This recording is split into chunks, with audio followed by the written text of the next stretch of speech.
O cimento e a cruz. Fortaleza, junho de 2024. Sol fraco, daquele que não queima, mas pesa na alma como um castigo. A Avenida Beira-Mar estava cheia de turistas tirando fotos dos jangadeiros, enquanto eu, sujo de cimento e suor, arrastava os pés pela rua Major Facundo, rumo ao boteco do seu Zé de Lula. Precisava de uma cerveja. Ou 10. Qualquer coisa para apagar o cheiro de obra e o gosto amargo da minha vida. Meu nome é Antônio, mas na firma me chamam de Tony Cimento porque, segundo o mestre de obras, eu era mais duro que o concreto que misturava. Trabalhava há 15 anos na construção civil, desde que minha mãe, Dom Maria, morreu de cansaço depois de criar 4 filhos sozinha no Pirambu. Meu pai?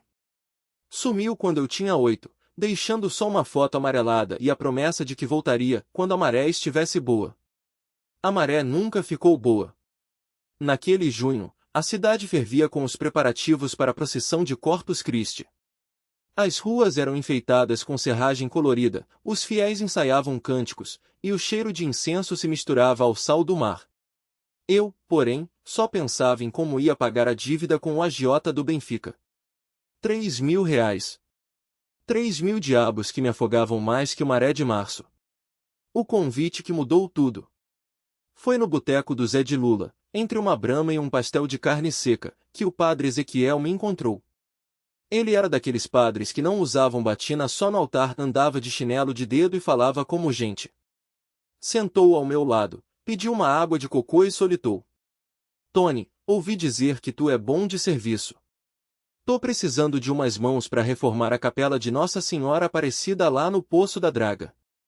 O teto tá caindo, as paredes estão rachadas, e a procissão passa por lá esse ano. Eu quase engasguei com a cerveja. Padre, eu não sou santo, não. E olhe o estado que eu tô. Ele olhou para minhas mãos calejadas, os olhos vermelhos de noitada, e sorriu. Justamente por isso, meu filho. Às vezes, é quem tá no fundo do poço que mais precisa ver a luz. Não era caridade. Ele ofereceu um pagamento justo de 1.500. Metade do que eu devia. E, se eu trabalhasse rápido, daria tempo de pegar outro bico antes do vencimento. Tá bom, padre. Mas se a santa não gostar do meu serviço, não venha reclamar comigo. Ele riu, deu um tapinha no meu ombro e foi embora. Eu não sabia, mas aquela capela ia me enterrar. E depois me tirar da cova. O primeiro milagre, ou seria sorte? No dia seguinte, cheguei à capela do Poço da Draga de ressaca e mau humor. O lugar era pequeno, quase escondido entre barracos e um depósito de material de construção. As paredes, descascadas, tinham manchas de umidade que pareciam lágrimas. No altar, a imagem de Nossa Senhora Aparecida, escura e serena, parecia me observar. Tá feia a coisa, hein, santa? Resmunguei, jogando a marreta no chão. Comecei a derrubar o reboco podre. No terceiro golpe, a parede cedeu mais que deveria. Behind dela, uma cavidade. E dentro dela, um embrulho de pano sujo. Meu coração disparou. Dinheiro? Droga? Um corpo? Com as mãos trêmulas, puxei o pacote. Dentro, uma caixa de madeira simples. E dentro dela, um rosário de ouro maciço e uma carta amarelada. Para quem encontrar, isto pertence a Nossa Senhora. Se chegaste até aqui, é porque ela te escolheu. Não vendas, não roubes. Reza. Assinei embaixo, Irmã Clara, 1947. Fiquei parado, segurando aquele rosário que valia mais que minha vida. Podia vender, pagar a dívida, sumir do mapa. Mas algo me segurou. Tá brincando comigo, né, santa? Sussurrei. Guardei o rosário no bolso e continuei o serviço. Mas aquela noite, sonhei com uma mulher de vestido branco me puxando para fora de um buraco escuro. A armadilha. 2 dias depois, o agiota, um tal de Ceará, ironia do destino, me encontrou saindo da obra. Tony, meu camarada, tá na hora de a gente acertar as contas. Ele sorriu, mas os 2 homemão atrás dele não. Tô quase lá, Ceará. Só me dá mais uma semana. Uma semana? Ele riu, acendeu um cigarro. Tu acha que eu sou o banco? O cimento e a cruz. O cheiro de sal e peixe frito vinha forte da avenida Beira-Mar, misturado com o suor que escorria pelo meu rosto. O sol de junho não castigava, mas a sombra dos prédios da praia de Iracema não me dava trégua. Ceará soprou a fumaça do cigarro na minha cara, os dois gorilas dele se aproximando como hienas. Uma semana? Ele deu uma risada seca. Tu acha que eu sou banco, Tony? Banco tem juros. Eu tenho outros métodos. Um dos capangas, o mais alto, abriu o paletó para mostrar a pistola enfiada na cintura. Meu estômago revirou. Eu devia 12 mil reais, dinheiro que tinha sumido em noites de cachaça, jogo e mulher errada. Dinheiro que não tinha. Amanhã, então, falei, tentando firmeza. Juro. Ceará balançou a cabeça, como se estivesse decepcionado. Não, meu amigo. Hoje. Ou a gente vai ter que desmontar uns tijolos da tua vida para pagar a dívida. O mais baixo dos dois, um cara de cicatriz no queixo, deu um passo à frente. Eu recuei, esbarrei num poste. O rosário no meu bolso queimava como brasas. Espera! Gritei, levantando as mãos. Eu tenho uma coisa. Valiosa. Ceará arqueou a sobrancelha. O quê? Tu nem tem camisa limpa, Tony. Engoli seco. Tirar aquele rosário era como arrancar um pedaço de mim. Mas o que mais eu podia fazer? Uma relíquia. De Nossa Senhora. Os três riram. O de cicatriz cuspiu no chão. Tu acha que a gente é bobo? Ceará se aproximou. Mostra. Tirei o rosário devagar, a prata brilhando fraco sob o sol. Os olhos dele se arregalaram. Caralho. Ele pegou, passou os dedos pelas contas. Isso é antigo. Vale grana. É da minha mãe, menti. Herança. Ceará sorriu, um sorriso que não chegava nos olhos. Agora é minha herança. Guardou no bolso. Mas como tu é meu amigo, vou abater 5 mil reais da dívida. Fica devendo 7 reais. E amanhã eu quero o resto. Mas... amanhã, Tony. Ele virou as costas. Ou a gente volta para desmontar outra coisa. Eles sumiram na multidão que já começava a se formar para a festa de São João no calçadão da praia de Iracema. Fiquei ali, tremendo, sentindo o peso da traição no peito. A procissão. Na manhã seguinte, o cheiro de tapete de serragem colorida enchia o ar. Era Corpus Christi, e as ruas do centro, Rua Major Facundo, Praça do Ferreira, estavam cobertas de desenhos religiosos.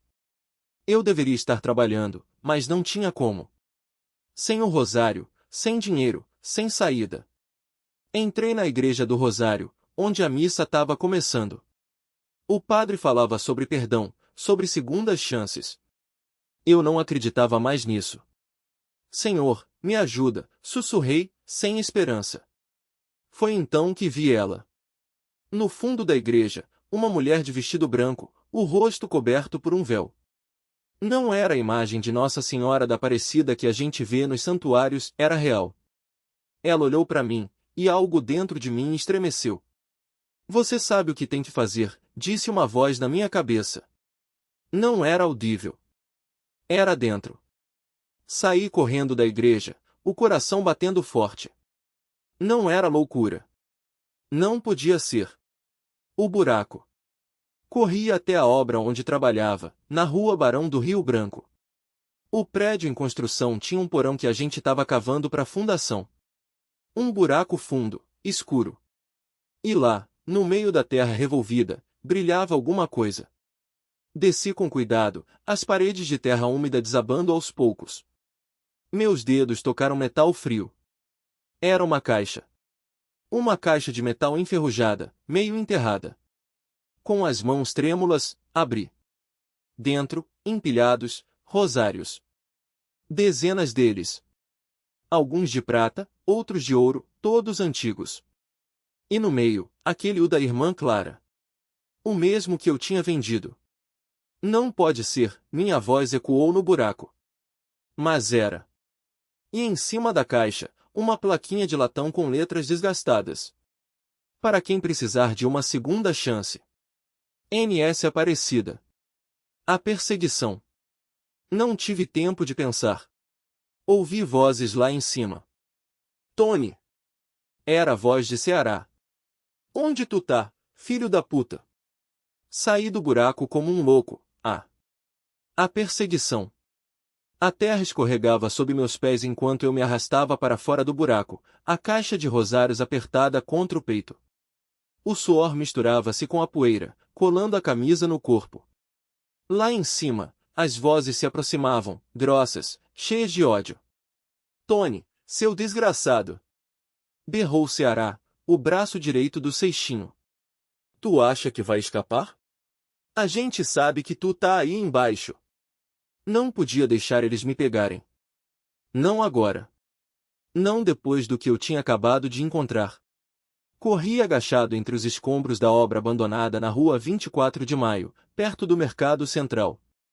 O cheiro de mofo e cimento úmido enchia o ar. Meus pulmões ardiam, mas eu não podia parar. Se me pegassem, não seria só uma surra. Seria o fim. Seixinho não perdoava a traição, e eu tinha roubado dele, ou pelo menos, era isso que eles pensavam. Pulei um muro baixo e caí do outro lado, na rua Senador Pompeu. A procissão de Corpus Christi tinha passado por aqui há poucas horas, e os tapetes de serragem colorida ainda marcavam o chão, pisoteados pelos pés dos fiéis. As cores se misturavam agora com a lama da chuva fraca que caía desde o início da tarde. Por aqui! Gritou alguém. Não olhei para trás. Cortei pela Travessa Pará, onde as casas baixas e os bares de esquina escondiam sombras. Uma mulher com um tabuleiro de cocadas na cabeça me viu passar correndo e fez o sinal da cruz. Deus te proteja, meu filho! Murmurou. Eu não merecia. Não depois do que tinha feito. Mas aquela caixa, aqueles rosários, o meu rosário. Cheguei à Avenida Beira-Mar, ofegante. O mar estava bravo, as ondas batendo forte na praia. Turistas ainda passeavam, apesar do tempo feio, e os vendedores de água de cocô gritavam seus preços. Me misturei na multidão, tentando parecer um cara qualquer, só mais um operário sujo de cimento voltando do serviço. Mas eles não iam desistir. Lá está ele! Ouvi Ceará gritar. Vi o reflexo de uma faca na luz fraca do sol. Não tinha para onde correr. Então, eu vi ela. Uma mulher alta, vestida de branco, com um chale azul cobrindo os ombros. Estava parada no meio da calçada, como se estivesse me esperando. Seu rosto era sereno, quase luminoso, apesar da sombra do chapéu de palha. Corra para a igreja, disse ela, sem mover os lábios. Não era possível. Não tinha ninguém ali um segundo antes. Mas eu obedeci. A Igreja das Almas Perdidas. A igreja de Nossa Senhora do Rosário, ali na Praça do Ferreira, estava quase vazia. Só algumas velhinhas rezando nos bancos da frente e o cheiro de cera queimada. Entrei tropeçando, o coração batendo tão forte que doía. Me ajuda, sussurrei, sem saber para quem. Foi então que vi o padre. Não era o padre Antônio, que eu conhecia das missas de domingo. Era outro, mais velho, com olhos tão claros que pareciam ver através de mim. Você trouxe de volta o que não era seu, disse ele, apontando para a caixa que eu ainda apertava contra o peito. Eu não entendo. Minha voz falhou. Ela te deu uma chance. O padre se aproximou. Mas você tem que escolher agora, ou volta para a escuridão, ou fica com a luz. De repente, ouvi barulho do lado de fora. Vidros quebrando. Gritos. Eles estão aqui. Ceará não ia desistir. O padre me olhou nos olhos. Atrás do altar. Rápido. Corri. Empurrei a porta pequena que levava à sacristia, mas não tinha saída. Só uma parede. Uma parede com uma rachadura no formato de uma cruz. Sem pensar, bati nela com um ombro. A parede cedeu. O túnel da redenção. Era um corredor estreito, úmido, iluminado por velas queimando em nichos nas paredes. No chão, marcas de pés descalços, como se muitas pessoas tivessem passado por ali antes. E no final, uma luz dourada. Corri. Não tinha mais medo.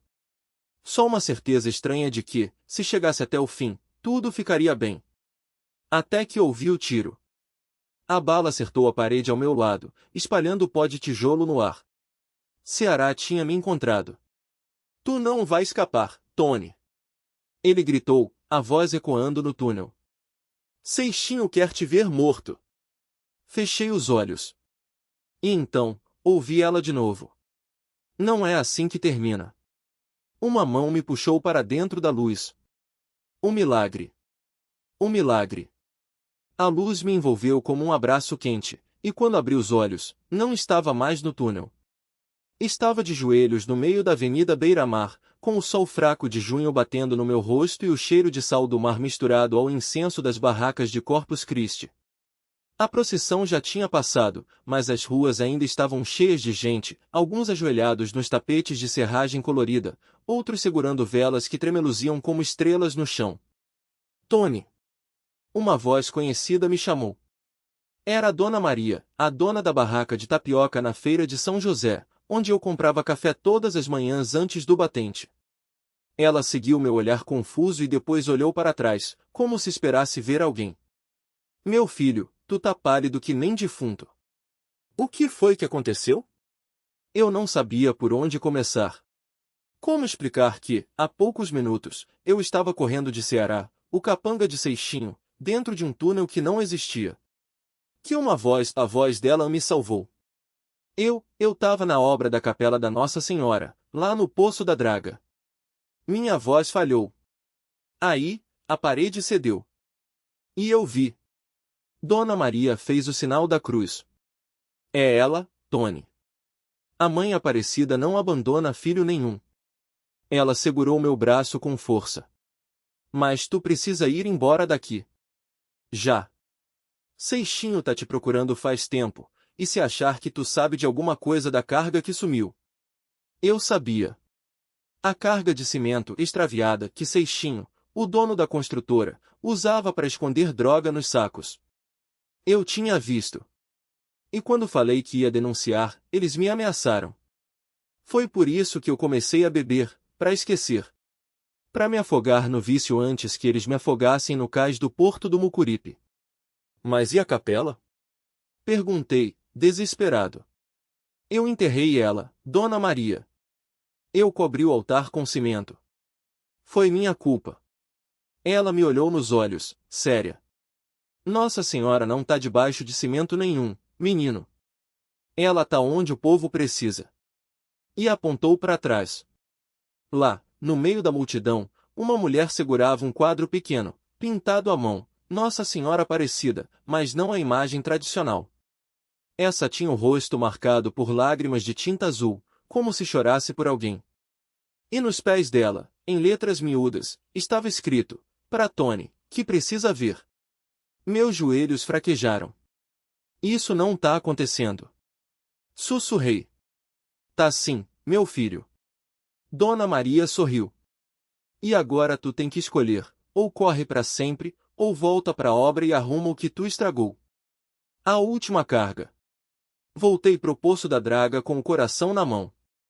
A obra estava parada, os operários já tinham ido embora, e o sol se punha atrás dos prédios inacabados, pintando tudo de laranja-sangue. Respirei fundo e entrei. O buraco onde a parede tinha cedido ainda estava lá. Mas, no lugar do túnel, só havia entulho. E no meio dos tijolos quebrados, algo brilhava. Era uma medalha de Nossa Senhora Aparecida, suja de cimento, mas intacta. Peguei ela e senti um calor no peito, como se alguém tivesse acendido uma fogueira dentro de mim. Tá bom, mãe. Falei baixo. Vou consertar. Comecei a cavar. Não com as mãos, não peguei a picareta e comecei a demolir o que eu mesmo tinha construído. Cada golpe era um pedido de perdão. Cada tijolo que caía era um peso saindo das minhas costas. Até que a picareta bateu em algo oco. Com cuidado, tirei os escombros e revelei o que estava embaixo, o altar da capela, intacto. As velas ainda acesas, as flores de plástico desbotadas, mas lá. E no centro, uma imagem pequena de Nossa Senhora, coberta por uma fina camada de pó branco, como se ela tivesse sido protegida pelo próprio cimento. Não é possível, murmurei. Mas era. Porque ali, entre o concreto e a fé, eu tinha enterrado meu vício, minha culpa, meu medo. E ela, Nossa Senhora, tinha me tirado de lá. O acerto de contas. Não demorou para Ceará me encontrar. Pensei que tu tava morto, Tony. Ele riu, seguido por dois homens com facões. Seixinho tá puto. Acha que tu roubou a mercadoria. Não roubei nada. Levantei as mãos, mas não. O acerto de contas. Não roubei nada. Levantei as mãos, mas não recuei. O cheiro de peixe frito das barracas da beira-mar misturava-se ao suor dos três. O sol fraco de junho não esquentava, mas a tensão queimava. Então cadê os 20 quilos de pó que sumiram, cabra? Ceará cuspiu no chão, os dentes amarelos brilhando. Seixinho não gosta de prejuízo. E tu sabe como ele resolve isso. Os dois homens com facões avançaram. Um deles, magro como um poste da Avenida Monsenhor Tabosa, girava a lâmina entre os dedos. O outro, barrigudo, tinha uma cicatriz no rosto que pareceu sorrir para mim. Eu não tenho nada com isso. Minha voz tremeu, mas segurei o olhar. Joguei tudo fora. Na obra. Enterrei. Ceará riu, um som seco como cimento rachando. Enterrou? Tu acha que a gente é bobo, Tony? Vamos cavar o Cariri inteiro atrás de droga? Não é brincadeira. Apertei os punhos. Foi na capela. A que derrubaram para fazer o prédio. Lá no José Bonifácio. O barrigudo franziu a testa. Que capela, velho? A da Nossa Senhora. Respirei fundo. Eu tava limpando o terreno quando ela apareceu. A imagem. Debaixo dos escombros. Intacta. Ceará cruzou os braços. Tu tá falando que uma santa te fez jogar 20 quilos de coca no lixo? Ele riu de novo, mas dessa vez o som foi nervoso. Ou tu tá louco ou tu acha que a gente é. Não tô pedindo pra vocês acreditarem. Olhei pro facão do magro, que agora descansava contra sua coxa. Só tô dizendo que não tenho mais nada. Nem pra vender, nem pra usar. O barrigudo coçou a cicatriz. Seixinho não vai gostar disso. Então leva ele lá. Apontei para trás, para a obra abandonada. Cava. Vê se acha alguma coisa. Ceará hesitou. O vento trouxe o barulho das ondas quebrando na praia, misturado com o som dos tambores ensaiando para a festa de São João no parque da cidade. Era junho, mês de Corpus Christi, de tapetes coloridos nas ruas, de fé que não combinava com o que eu tinha sido. Tá bom. Ele acenou pros homens. Vamos dar uma olhada nessa merda de milagre. Aprova. O terreno ficava entre a rua José Bonifácio e a Avenida Duque de Caxias, onde antes tinha a capelinha que os moradores chamavam de Nossa Senhora dos Operários. Deram abaixo para construir mais um prédio de luxo, desses que só rico mora. Ceará chutou um monte de tijolos quebrados. Onde? Apontei pro canto onde o altar tinha aparecido. Ali. Debaixo daqueles blocos. Os homens começaram a cavar com as mãos, depois com os facões. Eu observei, o coração batendo tão forte que parecia que ia arrebentar o peito.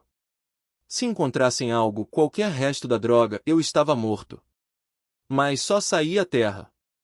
E pedaços de concreto. E então? Puta que pariu! O magro recuou como se tivesse levado um choque. Lá estava ela. A imagem pequena de Nossa Senhora Aparecida, ainda coberta por uma camada fina de pó branco, como se o cimento a tivesse abraçado sem sufocar. Ao lado, as velas que eu mesmo acendera na última vez que estive ali, antes de enterrar tudo minha culpa, meu vício, minha vida podre. Ceará pegou a imagem com mãos trêmulas. O barrigudo fez o sinal da cruz. Isso não é normal, cabra. Não é, engoli em seco.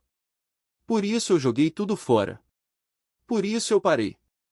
Ceará olhou para mim, depois para a imagem, depois de novo para mim.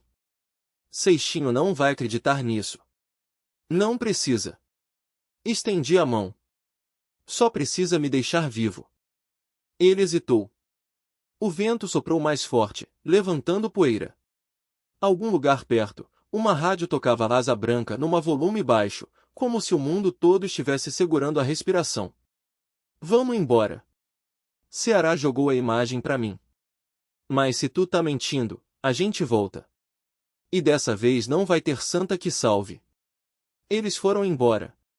Fiquei sozinho, com a imagem nos braços, olhando pro buraco onde eu tinha enterrado meu passado. O tapete de flores. No dia seguinte, era Corpus Christi. As ruas de Fortaleza estavam cobertas de tapetes de serragem colorida, flores e desenhos que os fiéis tinham feito a noite toda. Eu caminhei pela Avenida Beira-Mar, a imagem de Nossa Senhora no bolso da camisa, suada. No fim, descobri que a fé pode transformar até o impossível.